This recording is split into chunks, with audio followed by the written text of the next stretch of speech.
घबराहट होने लगती हो, एकदम तुरंत घबराहट हो जाए, चाहे दिन में हो चाहे रात में हो, घबराहट उत्पन्न, तो उसके लिए ध्रुमावती माता का नाम लीजिए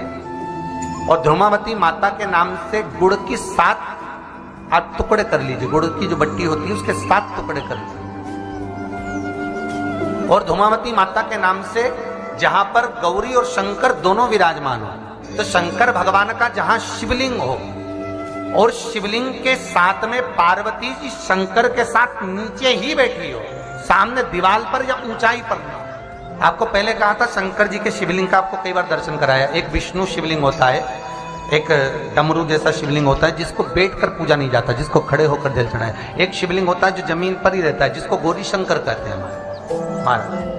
तो गौरी शंकर का स्मरण कर कर, उमा महेश का स्मरण कर कर, जो शिवलिंग जमीन पर हो और पार्वती जी भी जमीन पर ही स्थापित, गौशंकर का स्मरण कर कर शुक्रवार के दिन शंकर भगवान पर प्रदोष काल में समय के शाम के समय पर सूर्य अस्त के कुछ ही क्षण में वो गुड़ की डिलियां आप शंकर भगवान को चढ़ा दीजिए और गौरी माता का स्मरण कर कर उसको उठाकर ले आइए।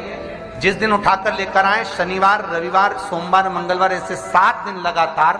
दरवाजे के बाहर उसी शिव मंदिर के द्वार पर बैठकर आप वो गुड़ की डली को खा लीजिए। महाराज, जिंदगी में कभी घबराहट नहीं हो सकती, सिर दर्द नहीं हो सकता, बेचैनी नहीं हो सकती और पसीना नहीं आ सकता घबराहट के कारण। रात को चक सो आनंदमय